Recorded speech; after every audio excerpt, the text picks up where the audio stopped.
listening to Truth or Dare to Share by Ambitiously Intuitive. Welcome to this episode of Truth or Dare to Share, where we are talking about, I'll be honest, I didn't choose this topic and I'm still processing how exactly I'm going to share my thoughts of this storyline, but I'm on board with anything Lady Gaga and the new Joker 2 movie. Lady Gaga's coming out on October 4th. But we are talking about the Joaquin Phoenix version of Joker. So, as a reminder, we do 3 acts. Act 1, we give our reactions. Some of us saw the movie when it first came out, some of us rewatched it, some of us may have forgotten the storyline altogether, but we'll give our general reaction to this. Act 2, we ask each other questions, and it's about where pop culture and personal development find the intersection. And then in Act 3, we play the game Truth or Dare, where we either share a truth that's parallel to Arthur Fleck's story, or we dare ourselves to do something different based on our takeaways from this story. So that's me teeing things up. I actually didn't ask anybody in advance. We've got 5 of us here today, myself included, 4 of my friends, Michelle, Raquel, Amina, and Kenyatta, in absolutely no order. Does anybody feel particularly brave? I know who I want to call on, but is anybody feeling particularly brave and want to share their perspective on this story to kick us off for Act 1? I know you're talking about me. I know you are. Because I dressed as the Joaquin Phoenix version of Joker for Halloween like 2 years ago. I love Joker. He's the best villain. Do I have your permission to share that with this audience? It's a great costume.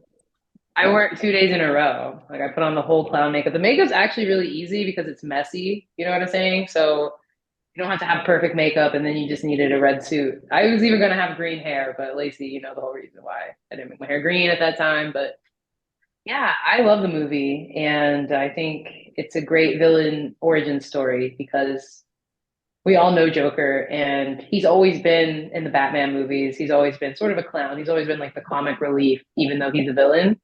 And then now we're seeing how he became the villain for the first time. So, which is why that's my favorite, actually. My favorite version of the Joker is his origin story.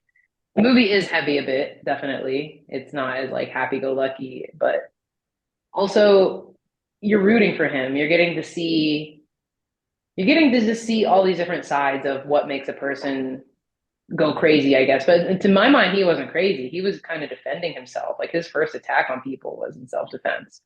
So it was less about him being this crazy guy that was just going after a bunch of random people. It was more like him stepping into his power. After society had put him down for so long, he was like, you know what, fuck it. Like, I'm going to fight back. You know what I'm saying? It wasn't necessarily a peaceful movie, but the core of the message is more about like kind of like turning lemons into lemonade. That's how it felt a bit. You've always got you've got a good metaphor at all times. Who wants to go next? I'll go. I thought the movie was beautiful. Like, it was great. When it came out, I remember that I went over to Gulf Breeze to see it because I wanted to watch it in peace, and it was just so different. It was different from everything else that had dropped that year, and I think everybody felt personally connected to this movie because the subject of mental health is still such a taboo, and people were looking like, dang, am I Joker level crazy? Like, everybody's just one comment, one action away from snapping. And the saying everybody says, always be nice to somebody because you don't know what kind of day they had or what kind of life they grew up in. And that really made me think about that. But I absolutely love that movie. It's poetic. Yeah. Raquel? I honestly am fall into the category. I don't remember it per se scene by scene, but I do remember that it left an imprint. And I actually did some research that this particular version of Joker was the first film, a rated R film, that grossed $1 billion and kept that record until the most recent Deadpool Wolverine movie that just released this summer. So it just goes to show you that this movie had a tremendous viewership as far as grossing that much, and obviously resonated. And I do agree. I think the one thing with Joaquin Phoenix is he's an incredible actor, and he pours his heart into everything he does in his in his career with all the movies that he's done. And so I found this was an excellent portrayal of Joker, and of course we all know that it won him the Academy Award. So I'm going to go back and watch it as we're approaching October, and or I'll have to cut that part out. As we get ready for the new release of Joker, but truly, really love the movie and his portrayal. Love that. Looking back on my reactions, it's been a while since I've seen it, but I can remember some of the scenes for the most part, and reactions are kind of sad to me. I appreciate that you thought it was beautiful, Kenyatta. Like, it's sad, it's compassionate, like all of the kind of darker emotions is kind of what I remember reflecting on. And I'm glad there was a movie that reflected a lot of the mental health, because if everybody can think back to COVID, like I feel like everybody could relate to anything going on at that time. So yeah, I really liked the movie. I can't remember it scene by scene exactly either, Raquel, but it was a good movie. Okay. Well, I came off like hot out of the gate saying that I wouldn't have particularly chosen this. And it's also because I guess I have a hypersensitivity to content. It goes into my dreams. We talked about this a little bit when we were recording the Beetlejuice episode. So I have to be in a really, really strong headspace to watch. I think a lot of us do, to watch content that's incredibly dark. And the reason I watched it was because of Amina. She was coming to New York. This must have been about 3 or so years ago. And I knew she was excited about dressing up as it. And you're the one who encouraged me to watch it in the first place. And I didn't want to then. I'm glad I did. I think it's an important movie. And I just avoid those type of storylines. But I think that's an interesting piece about me and people who put their head in the sand and you can't do that to people who are in pain, because what's important about this movie is that he didn't, because of his poverty state, he didn't have the resources, going back to what you're saying, Kenyatta, about mental health and what happens when we avoid things or avoid people that are in pain. And a lot of us have a tendency to do that. And so I have a hard time watching that movie. Think about how many people have a hard time acknowledging what's happening in the street or to other people. And so I'm not trying to get into a political conversation, but that's an interesting metaphor as I'm doing some reflection off the top. I did think it was really sad, his laughter in particular. I was even reading the intentions behind the 3 different laughs he had. When he was laughing, it sounded painful to me, as if because he couldn't cry, and not a laugh because I can't cry, or that I'm getting into Kevin Hart metaphors. When you were saying, Amina, about the villain origin story, I also think I had been avoiding it because the villain origin stories I had been accustomed to were Wicked or Maleficent, where it's a Disney-ified origin story. So it makes it more palatable. And this couldn't have been more authentic. And and then the last reason was because I also didn't think up until that point that anybody could do Joker the way that Heath Ledger did it. And that was such a meaningful storyline to me. And also knowing what happened to Heath Ledger as what we all assume is a correlation to him playing these dark roles at that time. And now I'm starting to realize like all of these great stories can get told over and over again because of the importance of that character. So I think there are a lot of reasons, but I do think it's an important movie for people to watch one of the most honest takes on how people become villains. And villains are not, it's not as simple as something being black and white, why there's the importance of empathy. But yeah, it definitely left a stamp. I'm glad you asked me to watch it, but it's not, my daily viewing before I go to bed, because then my ass would be dreaming about it or having nightmares about it every night. Did you have any dreams after you watched it? I always do. I this isn't I don't remember it explicitly that night, but I in the last couple of months watched Baby Reindeer and I was getting stalked for 3 nights in a row. It not just that one night. It's why I can't really binge shows anymore. But it also I blend my dreams where I was like being stalked and then I was held captive in my childhood homes, like my childhood babysitter. So it was like blending old memories and new memories. So I have to be really careful about what content I watch, and I can't watch that type of stuff before bed. Lately, I've been watching Suits, so I'm just arguing in court most nights. But I think I'm actually just doing that in life, so that's a little bit easier for me to take. That actually is a good way, Michelle, to kick us off into the question round. Amina, sounds like you have some thoughts. Yeah, no, it's just everything you said is so true about like what you watch before bed sticks a lot. But no, we start with the question. We start with the question. Anybody have one based off the reactions they want to kick off with? Yeah, I do. I wrote down one before we started. What do you guys think the importance of humor in the movie is? Oh yeah, your question was humor in the movie.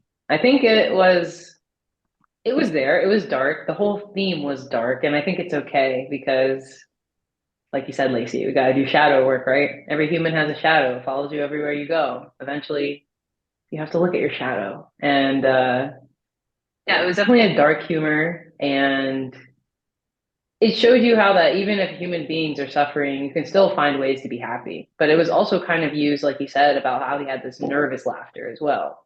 And so sometimes, like, people do have a nervous laugh or they try to make things funny that aren't sometimes as a trauma response. So that's what my thoughts about humor are with the movie. It wasn't funny though. It wasn't. You're not gonna go and laugh if you watch that movie. But yeah, there are lighthearted moments. I think any horror movie or dark movie you ever watch has those moments, and I think that's the whole point of darker themes. Like I was talking about with you the other day, Lacey. Like sometimes you have to like laugh in the face of death, right? And Halloween and horror movies, like human beings have a good time being scared. It's just another feeling that it's okay to experience, right? It's okay to experience uncomfortable. It's okay to experience violence, bad things sometimes. All part of the human experience. Not saying that you should make it your main thing, right? Like you don't want to be every day, but eventually you do want to come and face it, right? You can't run away from the darker side of reality all the time. So I think that's what I would say. The humor kind of brought the bridge. Humor is the bridge between those two dark and light themes. That's what I'd say. Mm. It makes me appreciate people who choose to be stand-up comedians because you do have to learn how to deal with rejection. But I know that's not answering your question directly, but when I thought about humor in this movie, I think about like all he wants to do is to make people laugh, but are people laughing with you or are people laughing at you? And what was one of the catalysts was how people treated him. And all he wanted to do is have friends and get along. It just it makes me so sad. It does make you sad, especially when Mhm. the guy on the night show showed his clip and was making fun of him. And to know that he idolized this man, him and his mom watched this man his whole life, every night. And the only reason he was invited to the show is so that he can make fun of him some more. And that scene in particular, he said something in that scene. He said, my life is a comedy. And I was like, so is mine. It's like, it was like, I think a lot of people feel that way, like my life is a joke. And again, we're all just, a couple bad words away from snapping, whether you're to the point of snapping and cussing people out or killing people, that's, for me, it's a thick line, but for him, it was a very, very fine line. And I'm like, well, how many people are walking around tiptoeing that fine line? Well, it started as a thick line for him too, but life made it so thin, and it started thinning out soon. Because most of it started when he was a kid. Like all of his trauma was starting from when he was a kid, and then it just built up, built up, built up. Yeah, he was Yeah. constantly abused mentally, emotionally. But the guy told me they found him tied to a radiator in the house when he was 3 years old. And I was reading all the headlines from like his mom, and that goes to show like mental health, people with mental illnesses raising kids too, like passing down that trauma, even though she wasn't even his biological mother. No. She projected her trauma onto him and made him the way that he is because she wasn't right. So I have two-part question that's related to this. The first is, how do you think the movie portrays mental illness and society's treatment of those struggling with it? And do you think Arthur Fleck's descent into madness was inevitable, or could it have been prevented with the right support system? Oof. Mm. I thought it was a good portrayal. I think to Amina's point, like he had a thicker skin before, like he was managing, but I think over time, you know, you constantly get kicked down and you can't get back up again. And he was trying to get by. He kept going back to the comedy shows. He kept wanting to talk to people. He went on the show. He wanted to see people, but nobody came to support him in the right way. To your point, Lacey, they were laughing at him, not with him. Like nobody was supporting him. He wasn't getting help because his mom surely didn't know that she had her own mental health issues. So I think he could have maybe not snapped. Maybe he wouldn't have shot the guy if somebody reached out, and you know. And I think that is in my opinion, a point to the movie is like, is society doing enough for mental health? But that's a deeper topic, a deeper dive. So I think he could have been maybe not as bad of a villain if he had more support. For sure. Yeah, I think having a support system doesn't erase trauma, but it helps you manage it better. It helps you going into extremes. And then, like you were saying, how can society help more with mental health? Like, I think that us even having this conversation, we're all millennials, right? This wasn't something that was our middle school, high school. I was not 16, 17 years old aware of trauma. I think I was 25 years old when I really understood what trauma was for the first time, like picked up a book about it sort of on my own. And yeah, you know, you had sort of like, I had bits and pieces of resources, but I don't think even society has had this level of mental health awareness until now too. So I think it was also based in like the 80s. It wasn't based in, they had phones, it was modern, but it wasn't like cell phone modern, I don't think, from what I remember.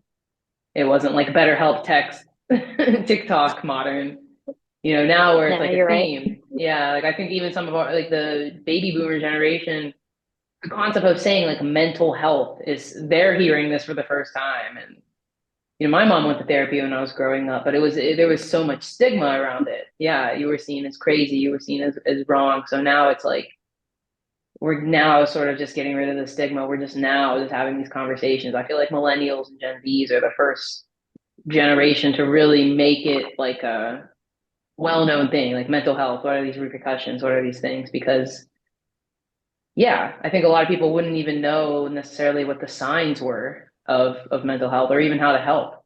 How many people around him were even equipped to help? So it's like, yeah, support system is good, but I think as a collective, we're all just sort of now just getting into these themes in a deeper way for the first time in history. That's what I'm gathering. You're so right. You're so right about that. I think I think back to like my own experiences. After my grandmother died, my mother went into a deep, deep state of depression. And she was on, what was the Prozac, right?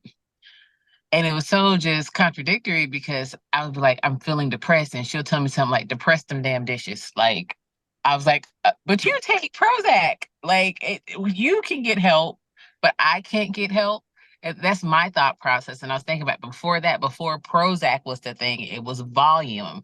And before volume, it was something else. So people have always been just suppressing their mental health issues, which honestly led to people being addicts and not even knowing it. And I think depressing mental health still leads to people becoming addicts because, you know, when volume doesn't do the trick anymore, what's stronger. I don't want to feel these feelings. I don't want to feel anything at all. And that's something huge that we're dealing with now with the opioid crisis. These kids, they are, yes, they're recognizing their feelings, but they're still not asking for help. They're still suppressing because maybe help is not a resource that they have. I think the schools are doing better at getting mental health counselors in there, trying to help. But again, when you're not accustomed to having help or even asking for help, you go to what's good and fast. Getting high makes me not thinking about being touched as a child, or when when I got pills, I'm not sad. Like it's a never ending cycle. It's just showing itself in different ways. But real quick, Amina's absolutely right. Like our generation, and especially Gen Z is on it. They will let you know in a heartbeat. I'm taking a mental health day. Employers, everything. I love these kids because they don't let nothing come between them and their peace. And I think that's something we had to learn. Like, how many of us go to work when we feel like absolute crap, when we don't feel like getting out of the bed, can't do nothing else in our life, but we're gonna get up and we're gonna go to the job. Not Gen Z. Seem like I'm taking a mental health day. Thanks. Yeah, Love I think that we're for like them. part parents and part that. Like we're a mesh of both. Yes, yes. Like I feel like we're learning so much from them. Mhm. The information age. Well, I think with the second part of the question, would he have ended up the way that he is had he gotten the support system? You can't say it definitively, but I think we can all argue he would be more inclined to. And what you were Yeah, just saying, I think if he just had a friend, he may not have been the way, not to that extreme, not even necessarily a therapist, just he just needed a friend. Even a pet. yeah, support system doesn't necessarily need to be mental health resources or talking about it. Just a support system in and of itself, or somebody being kind to him on a regular basis. Like friendship is a bigger The spectrum. the door I me. Yeah, So go ahead. there's a scene in the movie where he kills one of his coworkers that he thought was his friend. Hmm. The guy gave him the gun and said, "You need to protect yourself," because he had got beaten up. And then he did a performance at a children's hospital, and the gun came out. And then he got in trouble for it. And the guy told their supervisor, whatever, that, oh, Arthur was trying to buy a gun off me, and like flipped on him. And that really, really hurt him. So after his mom died, the guy and the dwarf, the little person, I'm so sorry if I offended anybody, came to visit him, and he killed the guy. And he let the little person go. He was like, I forget his name. He's like, "You've always been nice to me." But it was kind of messed up because he had like the chain lock on the top of the lock. And he was like, "You can go." And the little person went to go, and he seen his chain lock. He was like, "God, I didn't mean to laugh. Edit this out if you need to." Well, y'all are just adding work for me on the video editing. It's not that easy. But yes, there was something that you said when you were talking about when you hear the word depressed that I wanted to come back to. And there's this Jim Carrey quote, which ironically, Jim Carrey played the Riddler in the early or late 80s, early 90s. I want to say early 90s Batman movies. And he Yeah. talks, and I'm not going to like properly quote this man, but he talks about depression being people wearing a mask. And then you were using the word depression, and then you later said like we're all suppressing it. And the commonality between those two is the pressure. And with depression, you have no outlet to put it to.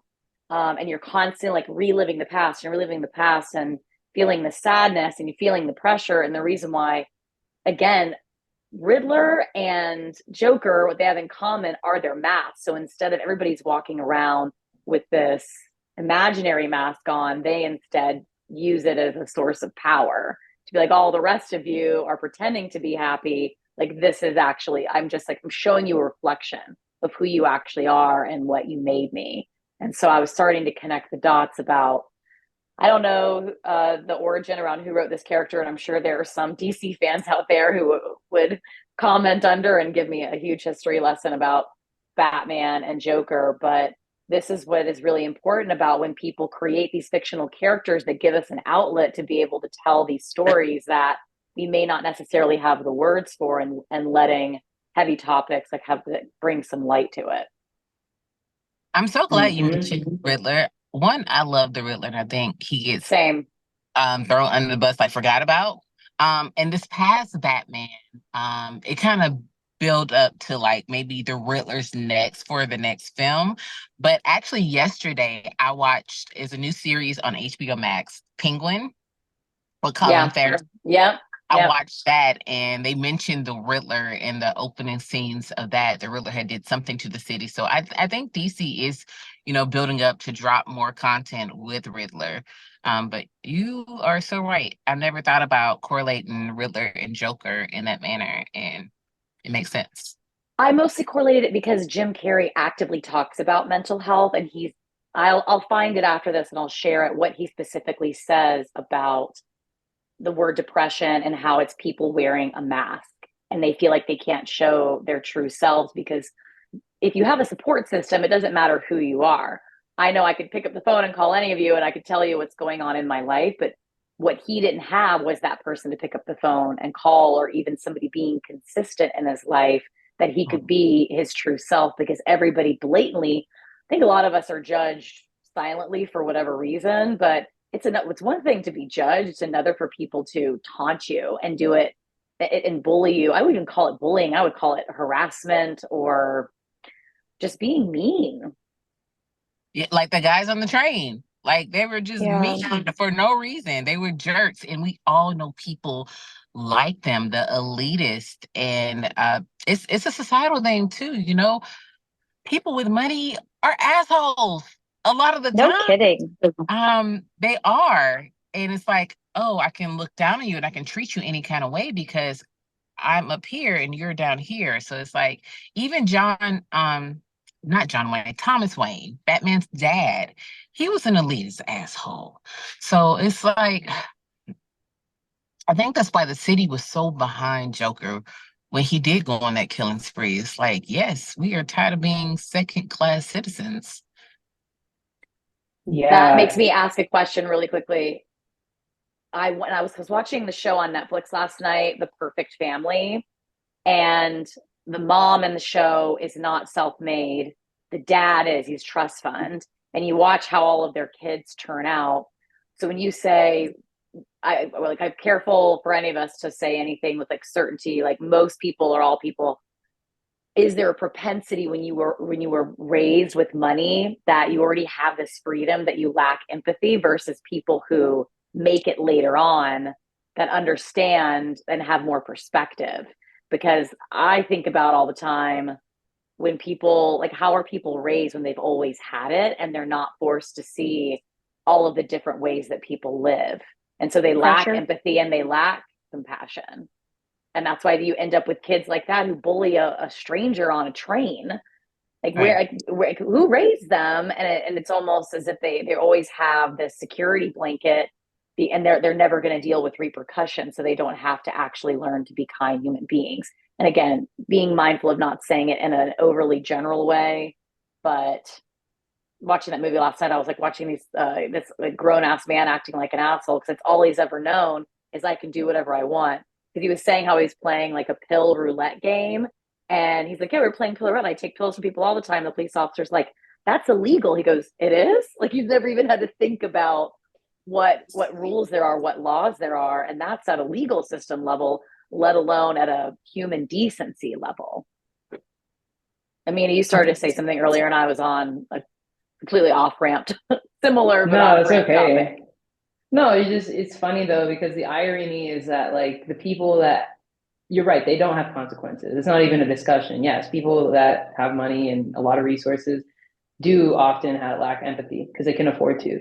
But it's funny how people with so much to lose would mess with somebody with nothing to lose. They don't know the streets, right? Mm-hmm. In the streets, if you have nothing to lose, that's when you can go and take somebody's everything. And they fucked up on that level, because they should have been watching their back. Never mess with a crazy person. Like, never mess with a homeless person. They have nothing to lose. It's just how it is. you know, like in the New York sense of things. Like you have to have that street smarts about New York City or you're not going to make it, right? Because a lot of times that homeless person, it's crazy to think like this, but they'll get a room, right? They might commit a crime on you because now they can go to jail and get free food and have resources and things like that. That's like an actual thing that happens. So I mean, the fact that I can even see that and explain that, like that's a totally different way of thinking that somebody else is going through.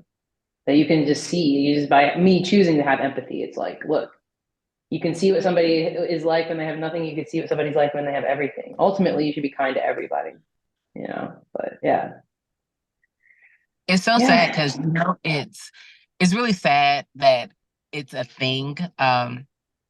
So much so that I remember a case.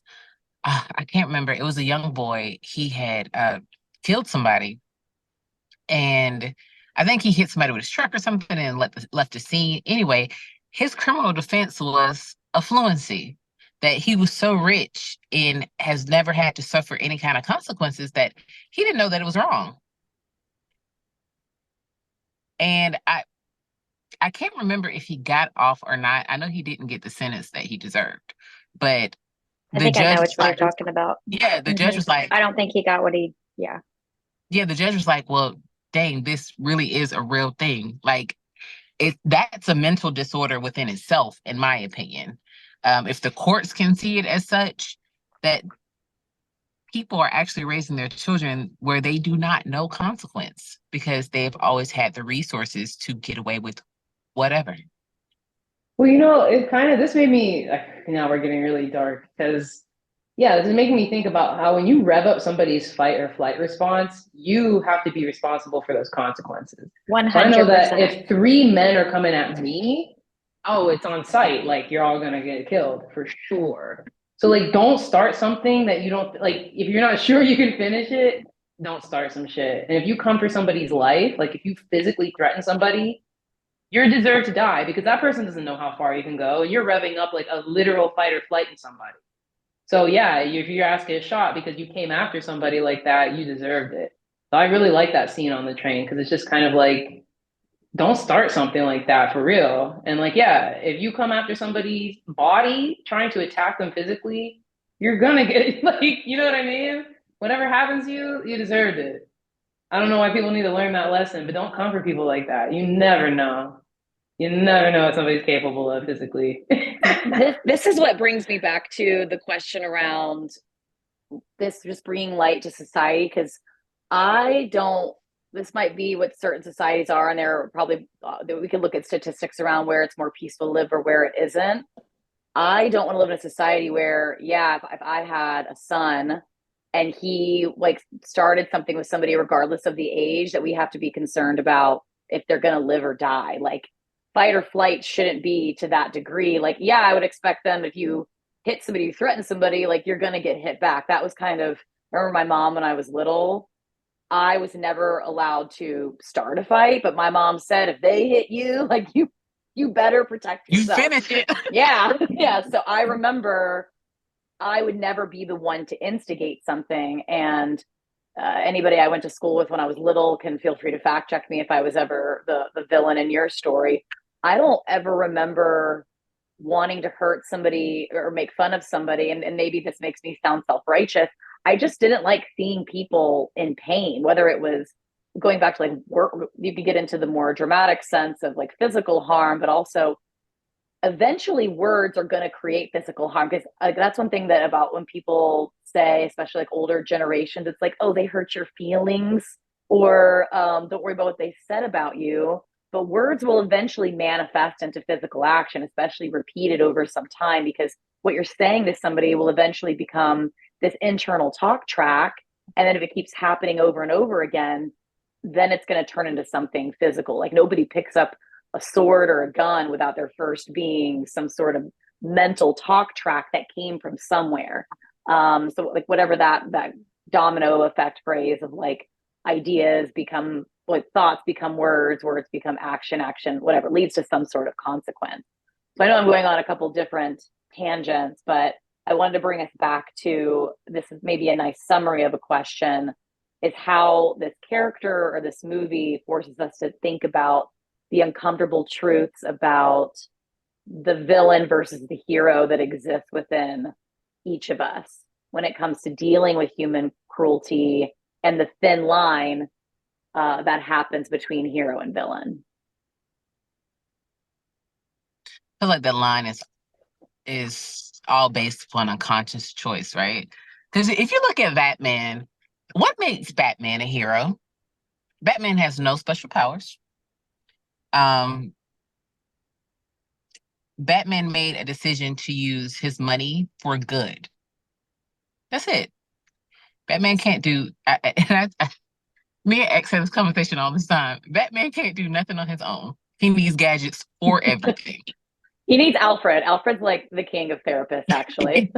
Yeah, but it's like he was raised in Gotham too, and he just made a conscious decision to do good instead of bad. Because if you look at Gotham, it's a lot of money in Gotham. They got a lot of money. They got a lot of bad people with a lot of money. All of the villains in Gotham are rich, and you can't convince me otherwise. Like even the Joker, if you look at not particularly this is an origin story, but if you look at all the other Jokers, they had like goons and they had warehouses. Like Jared Leto's Joker was a whole gang leader.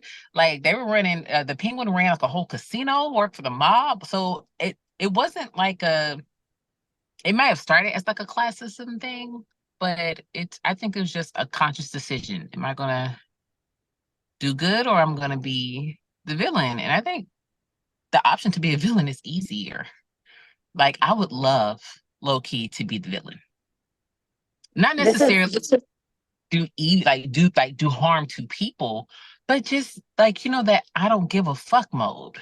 Like hate me if you want to. I am fine with that. I would so much love to be at that level of peace. Well, isn't hero and villain also about subjectivity? Like to one group of people, somebody's a hero and somebody else is a villain. So it's about whatever work that they're doing, who is it supporting? And then I also think that who's actually in control. So have you all seen the movie The Departed with Jack Nicholson, one of the most famous Jokers? And it has Matt Damon and Leonardo DiCaprio because it shows actually a perfect juxtaposition of who's the hero, who's the villain when it comes to Leonardo DiCaprio, who came from a poor family and becomes a cop and then it becomes undercover. And then you've got Matt Damon, who in theory comes from a little bit of a better family and the whole time is becoming a cop to be undercover for Frank, who's the mob. And so it's like showing the difference between some people see the mob as like kind of like Robin Hood, right? Like taking from the rich and giving to the poor, whereas other people see the government or the FBI as being the ones that protect them. My difference, regardless of structures or who's in power or where money is allocated or the subjectivity between hero and villain, my thought process comes to, I guess, intention. To me, a villain, if you're going into, to a hero, if you're going into Batman as an example, who, by the way, did have a support system, did have money, and did have Alfred, because he very easily could have become Joker for his parents getting murdered, right? And Joker never had an Alfred and didn't have resources. They both wanted to stand for something bigger than themselves. For me, the separation is I had bad things happen to me. I don't want them to happen to anybody else as a result. Whereas a villain is, I can do whatever I want because the world is bad and bad things happen to me. So the big difference is you're stepping in a place where you're creating a chain of events where all your actions are driven to be like, I'm going to protect people who can't protect themselves. And so what do you do with that trauma that happened to you? That's a good one. You're right, though, because it's like you said, because my first response was like, yeah, if you ask somebody who wins like a war, the good guys always win, right? Somebody's the good guys on either side. So the hero and the villain are the same thing because Batman is still a murderer. Like, he's a vigilante. Yeah, he's out there trying to kill the people that killed his parents, but he's still a murderer. So heroes and villains are one of the same coin. And I think it's about embracing your shadow.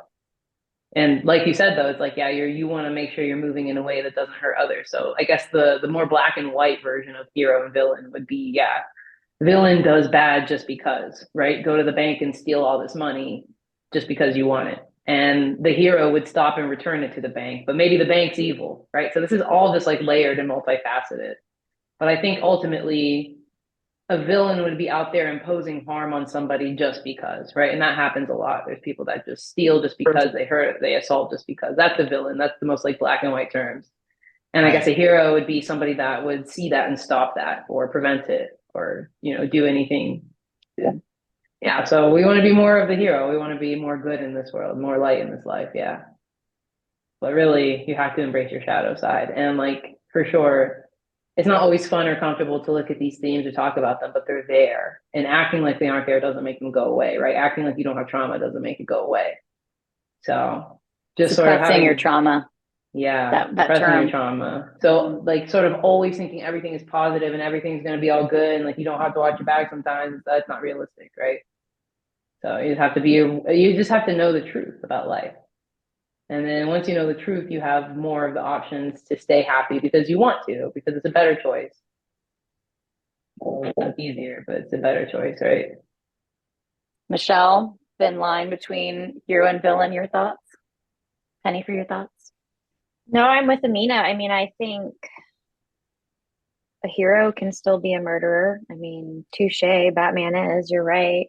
He's still doing dirty work, if you want to call it dirty work, but he's trying to do it for a good cause.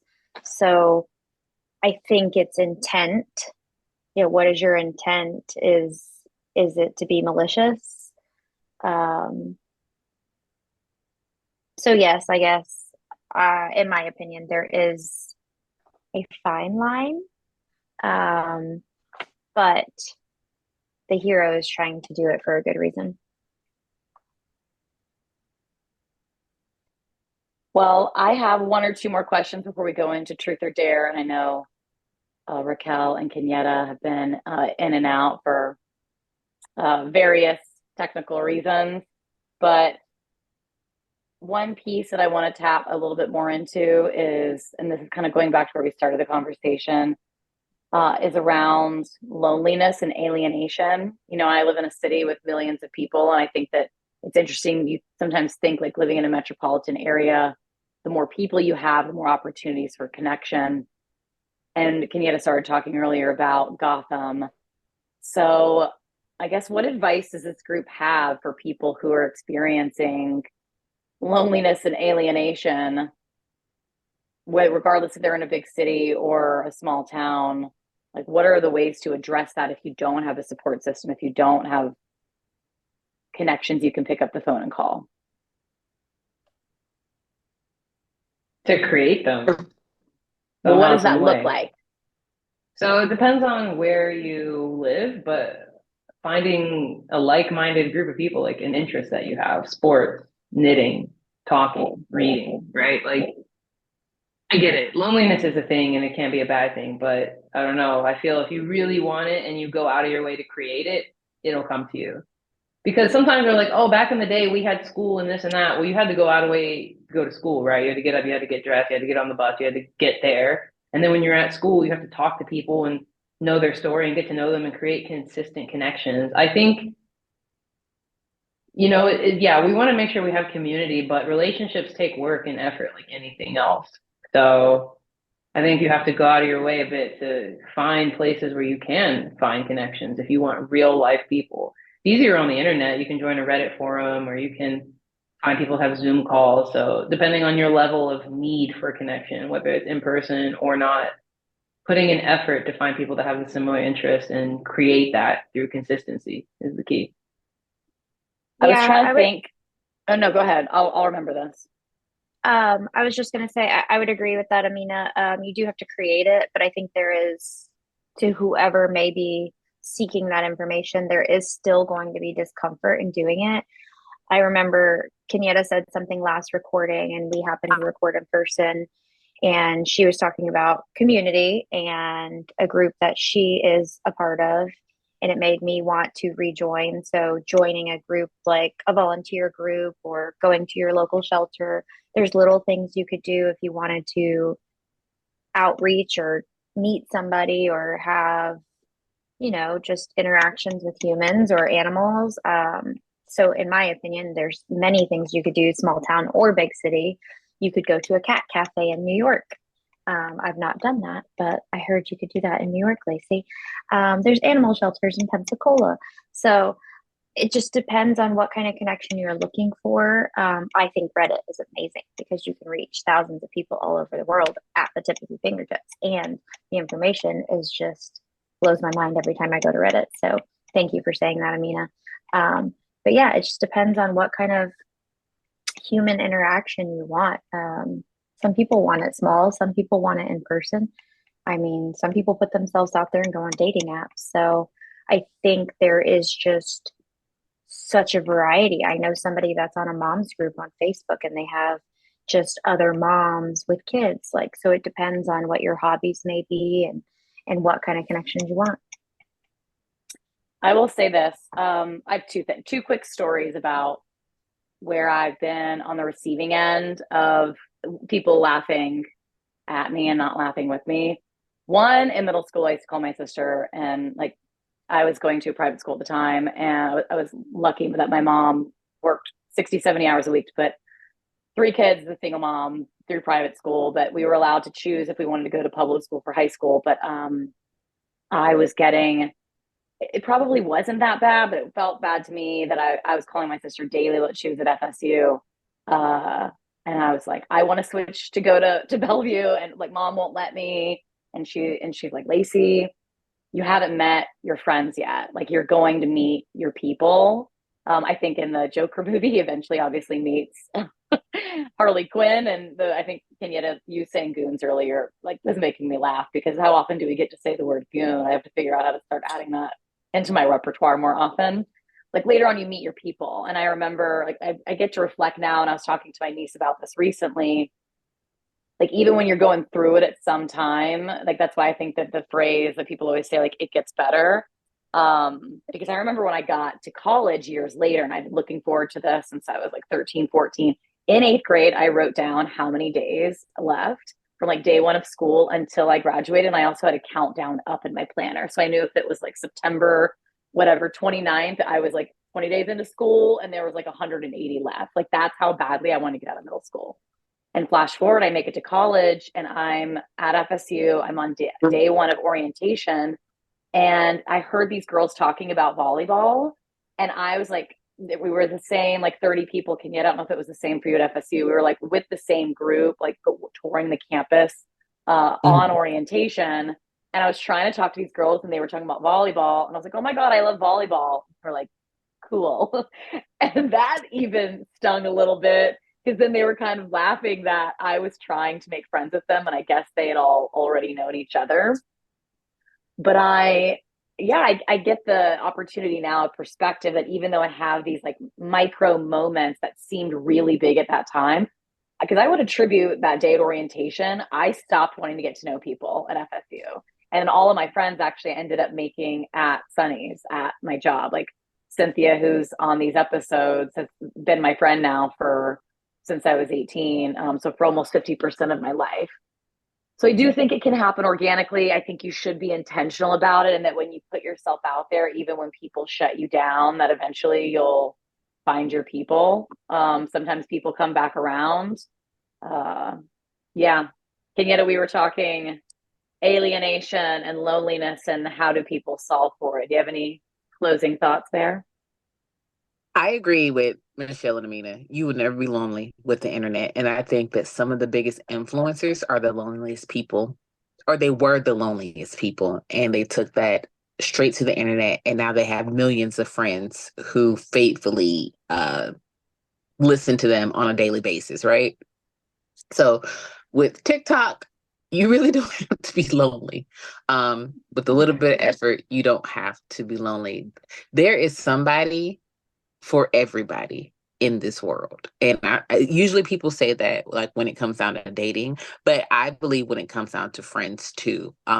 Like not too many people enjoy sitting in the bar with cats. I'll be pissed off. I don't want cats around my tea, but it's a slew of people who do. So much so that Did you hear me say that? yes. Oh, It's so much so they have a successful bar. Great. Go out and find your people. There is a run that goes on in New Orleans where men who like to wear dresses, they go and they do this run. Get the red dress. Actually, you know, I don't mean to interrupt, but like this is making me think about, I think only Gen Z really has this loneliness problem. You'll never hear a boomer or Gen X or even a millennial be like, I don't know how to make friends. And you know what it is? Because blowing up on social media doesn't take work. It's not a two-way thing. It's a parasocial relationship. You only have to be accountable to yourself. You don't have to build a social skill set. You don't have to build a skill set that involves a two-person communication.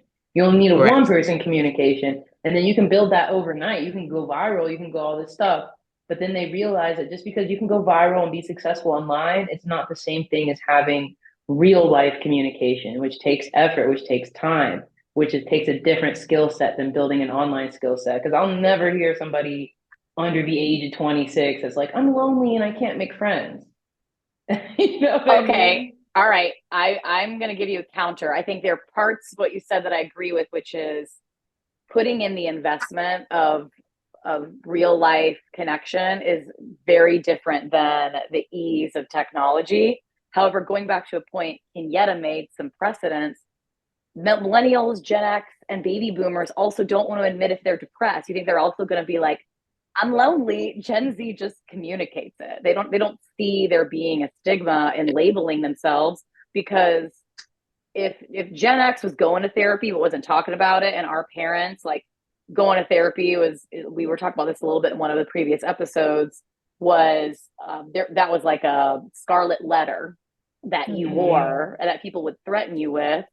And we were the first generation to openly talk about going to therapy the same way that it's like going to the gym. Of course, Gen Z is going to be comfortable talking about loneliness, anxiety, alienation, depression, because we've given them the words to be able to communicate it.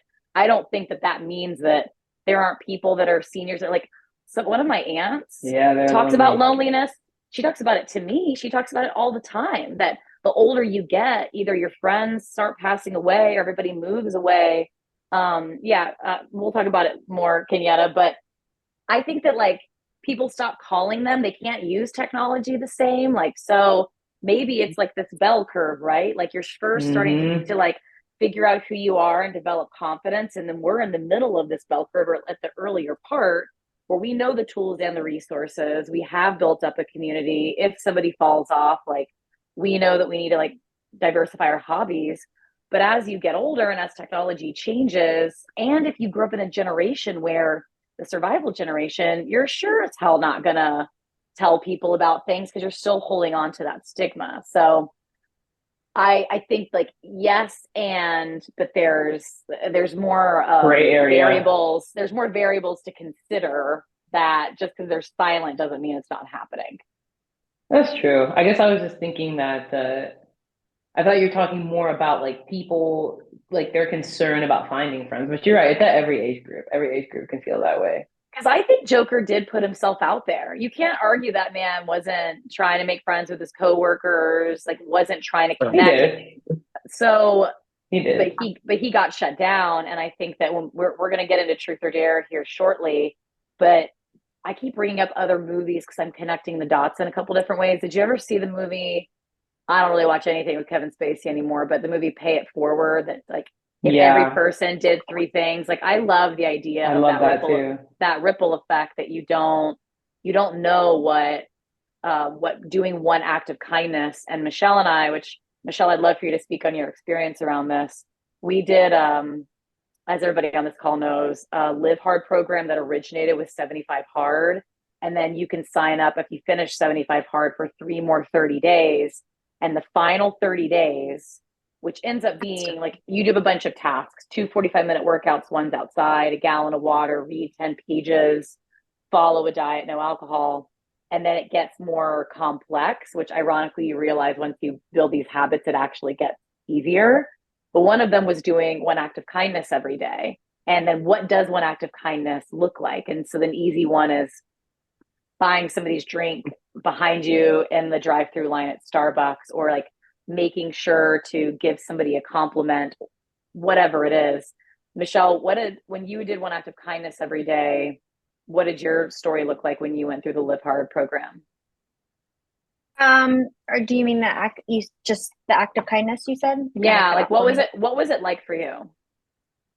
Well, that's gonna play into my dare a little bit actually because of how the Joker makes me feel. But that's when I was really into early morning. So I mean, that could be anything. It could be rolling your neighbor you don't know's trash can to the street on trash day. It could be helping your elderly neighbor, rake leaves on a Saturday, or pull weeds, or stop to talk to a neighbor that you don't know yet.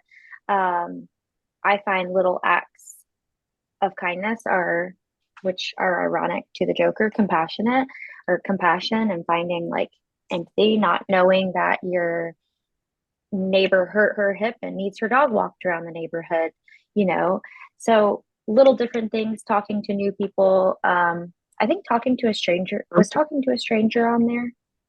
Yeah, those are two separate things. One was an act of kindness, and one was you had to talk to a stranger, and you couldn't just be like, "Hey, how's it going?" The rule was you had to learn something from them.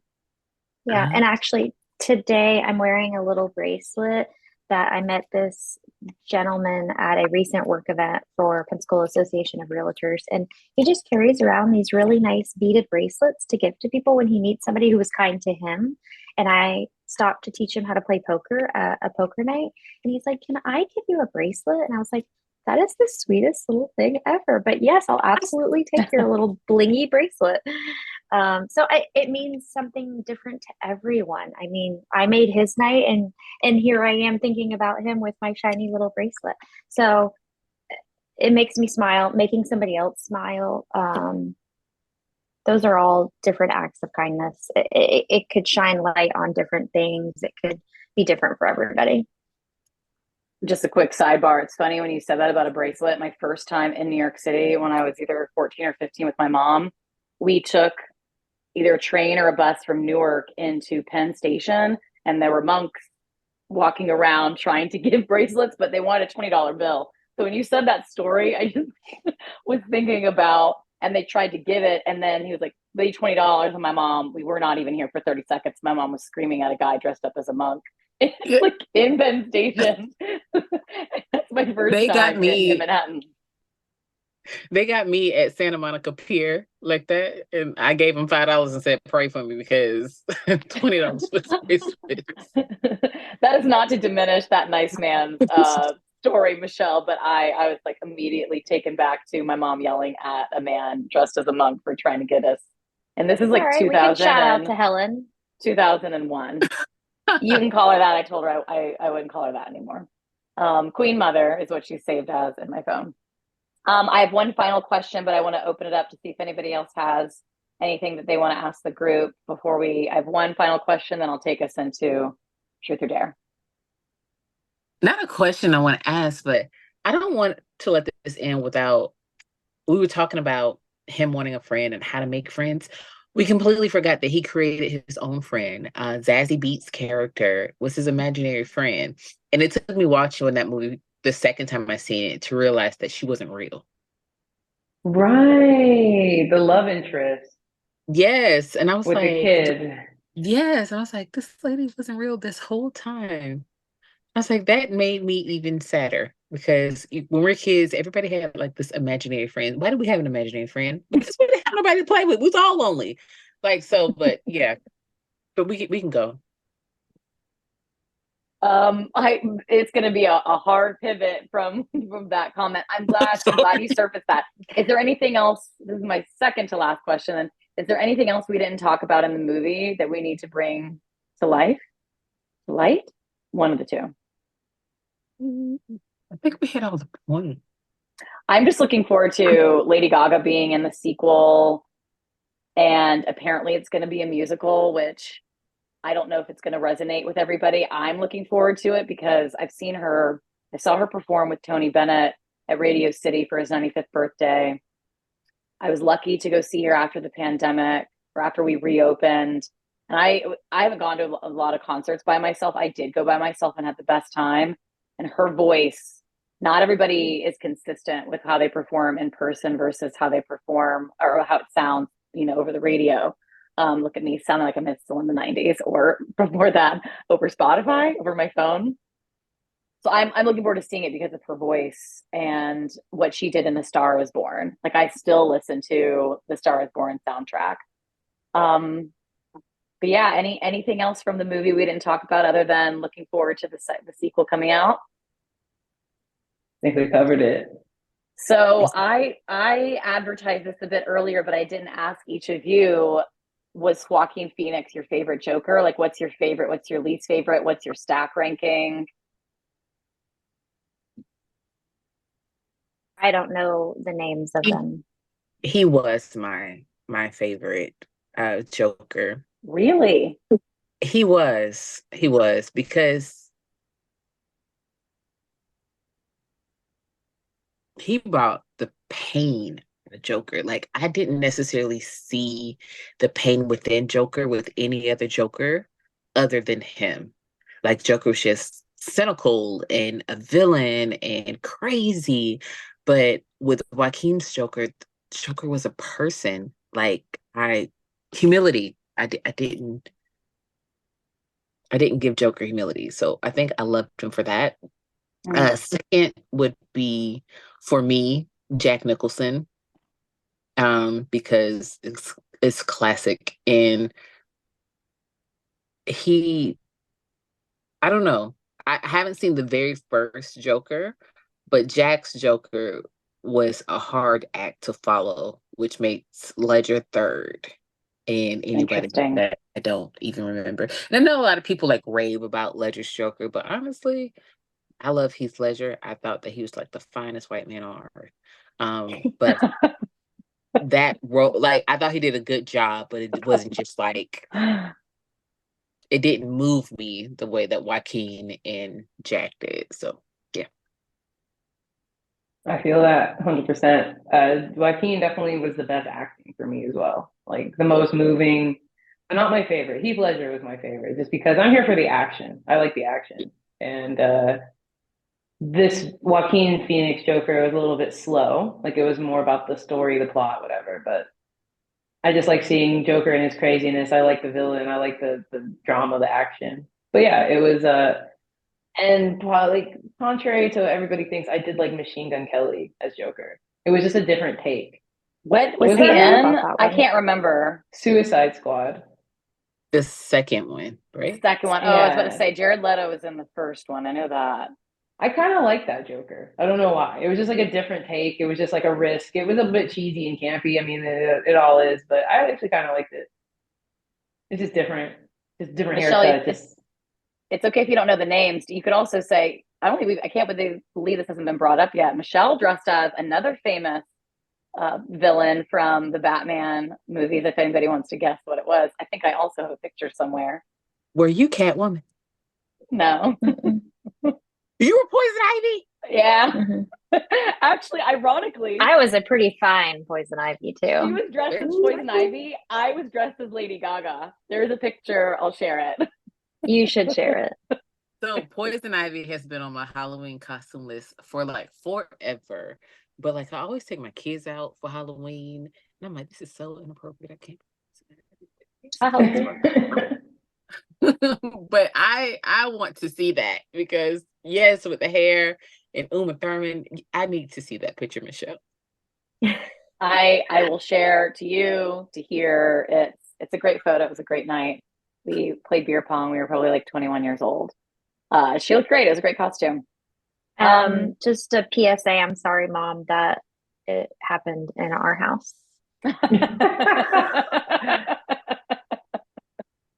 We had fun. It was a fun night. Memories. Well, Do you have I a favorite, think Lacey? Yeah, I was thinking after listening and reflecting on this conversation that I'm going to give them what I would give them their favorite for. Jack Nicholson gave the best comedic performance. Like it was the most going back to like I don't want to describe that as Disney. I think Michael Keaton might be my favorite Batman. I like George Clooney as an ironic Batman. I love how bad that movie is. That's why I like Poison Ivy. But but yeah, Jack Nicholson is the childhood. There was just something about his ability to both be like evil and comedic.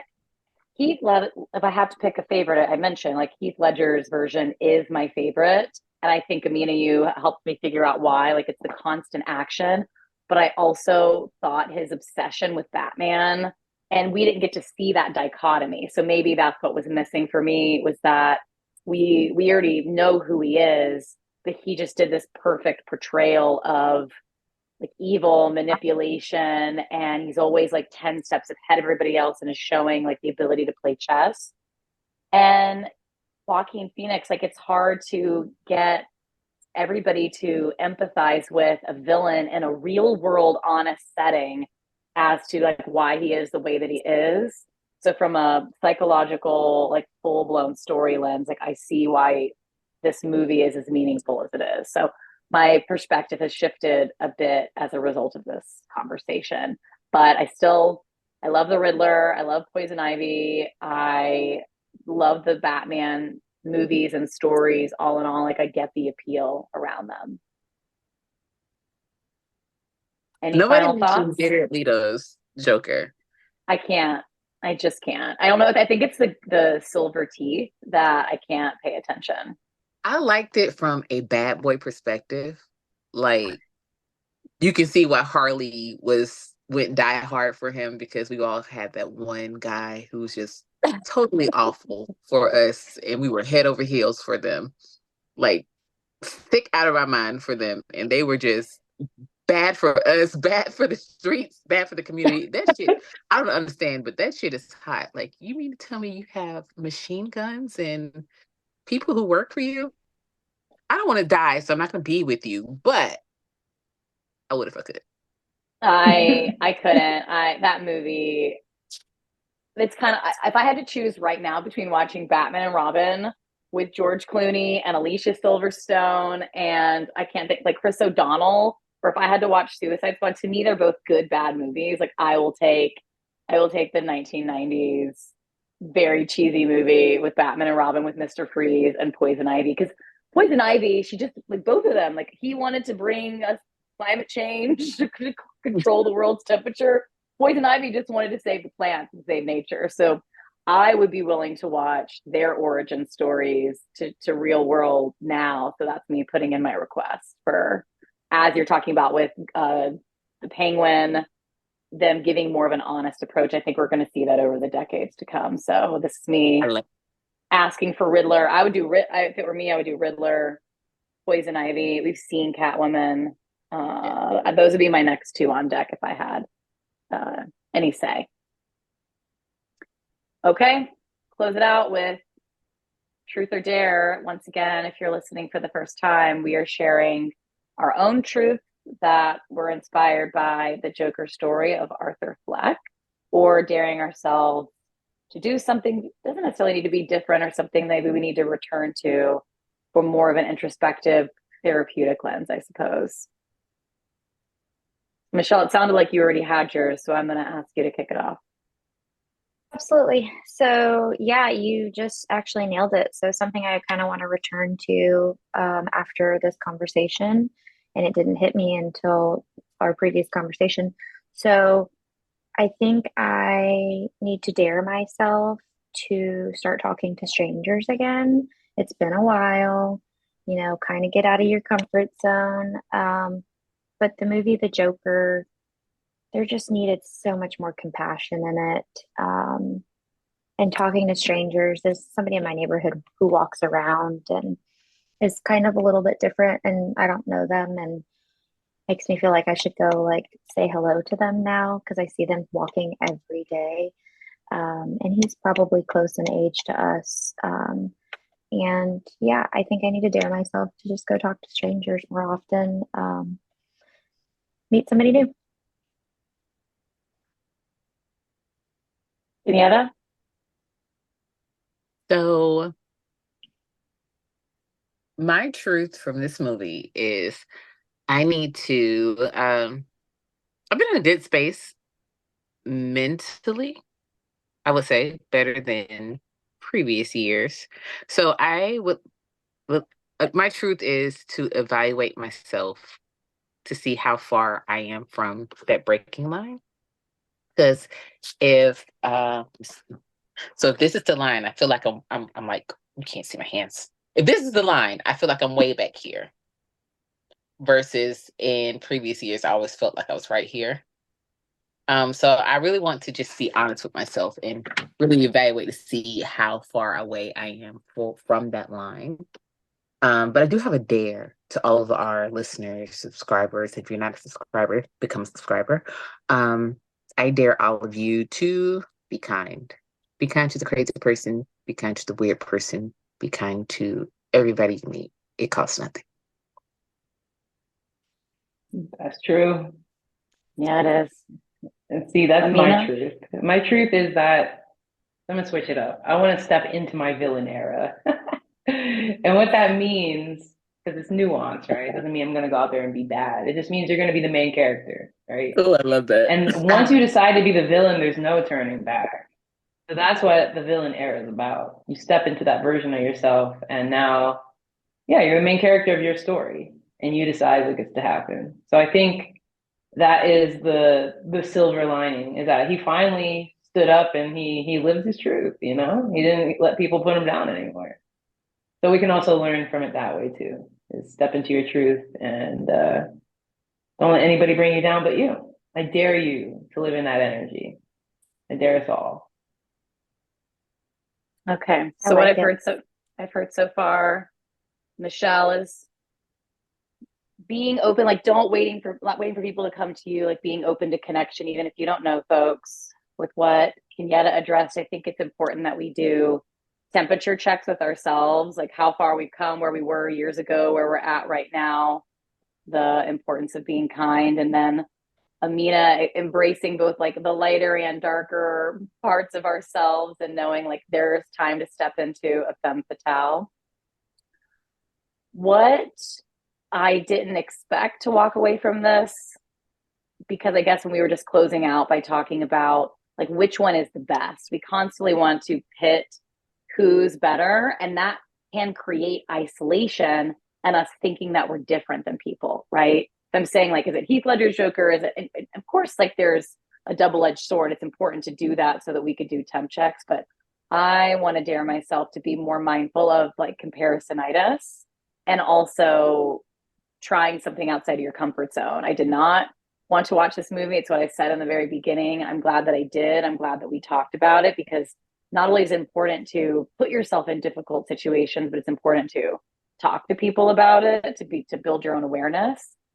And that there doesn't have to be just one. Like, we live in sometimes a very competitive society, which can create isolation and make people feel lonely. And then the people that are doing the bullying, like the people on the trains, they think their way of living is superior. So I just want to be a bit more mindful of daring myself to both putting myself out of my comfort zone and not comparing as a result, because one, all of us can have, like, I'm not the biggest, like, again, Jared Leto Suicide Squad fan, but Kenyatta, you like opened my perspective that was good for some people because he told this story. So this is why I think great art and great storytelling can show like the characters are multifaceted and there are different 360 lens that we can see about people. So that's my perspective. Any other closing thoughts before we wrap up? Nope. Cool. Listen to Kenyatta. Be kind. Yeah, if there's one takeaway, it's to be kind. Otherwise, look forward to hearing everybody's thoughts. What's that? Everybody kept saying "be kind." Y'all remember "Be Kind"? We rewind on Blockbuster. Mm-hmm. Yeah, and you got a late fee if you didn't, or not a late fee. You got fees if you didn't. You get penalized for it, and Like who I out just there took still our has a Asian- VHS that they didn't return a Blockbuster? We had Hollywood Video on Michigan Avenue in Pensacola. It's now a Goodwill drop-off point. I love that. I love going to that place on a Friday night. And you pick up a Yeah, it DVD had case when two it became floors. DVDs. It did have 2 floors and like a popcorn machine. This is nothing to do with Joker, but what do we do to replace that experience? Isn't there still one Blockbuster out there? Redbox was the first thing to Red- get blocked. Redbox is going out of business. That came in the news. I the know, last but couple that's weeks. what started the transition of Blockbusters closing. It Yeah. was DVDs. And well, Mhm. they had DVDs too, but then it was like after Redbox, Netflix came out. Well, now we're just in. Is this B-roll? Is this like just going into the B-roll? I got to look up and make sure I understand what the full definition is. I remember Well, when through the mail. Netflix. I got DVDs in the mail. I remember streaming for the first time from my laptop, and then I had a PS3, and I think I watched How I Met Your Mother on streaming on Netflix. This is like 2010. How we got this far has been an interesting journey. Tell us your thoughts on Netflix if we haven't lost you yet. Blockbuster, Redbox, like Kenyatta mentioned earlier, like, follow, subscribe, share. We appreciate the support, and we will see you next time.